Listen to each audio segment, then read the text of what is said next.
Video begins with a gentle, slightly melancholic melody. Last time, we left Zhuo Wenjun, the daughter of a wealthy merchant, as she chose love over luxury. She eloped with the brilliant but penniless scholar, Sima Xiangru. Their new life was a world away from the silks and servants she had always known. The lovers soon discovered the price of passion.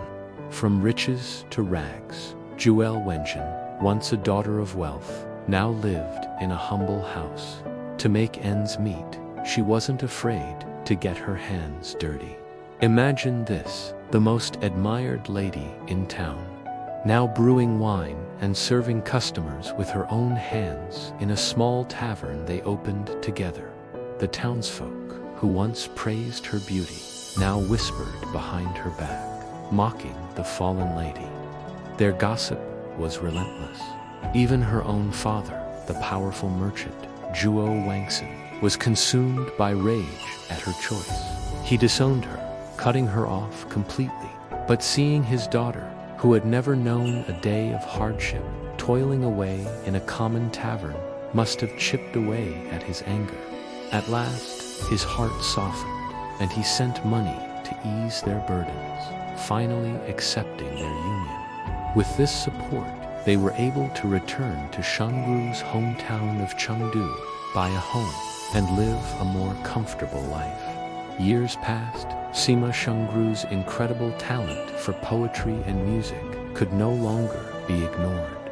His fame grew until it reached the ears of the emperor himself, who summoned him to the imperial court. Surrounded by the power, glamour, and temptations of the capital, Sima Xiangru began to change. He was no longer just a poor scholar. He was a celebrated official. Back in Chengdu, whispers reached Wenjun's ears, rumors that her husband, captivated by the allure of a new life, sought to take a concubine, a common practice for men of his new status. Her heart ached with a pain deeper than any poverty she had endured. But Zhuo Wenjun did not rage or plead. She didn't send angry letters. Instead, she did what she had always done. She turned to art. With a brush in her hand and a heart full of sorrow, she poured her feelings into a poem, a final, beautiful appeal to the man she had risked everything for.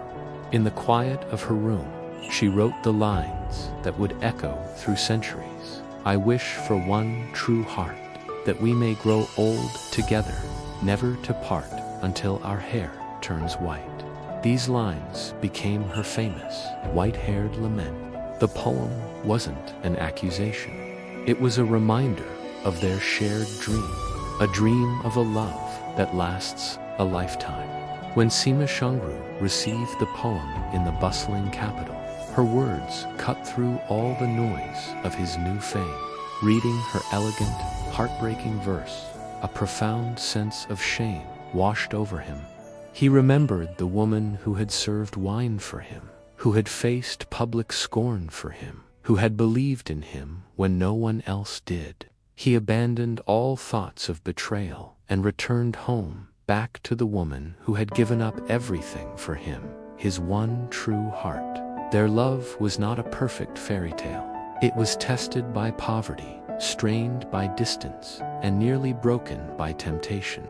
But from a daring midnight elopement to a vow sealed in immortal poetry, Zhuo Wenjun and Sima Xiangru's story shows us that true love, strengthened by sacrifice and forgiveness, can indeed endure until white hair.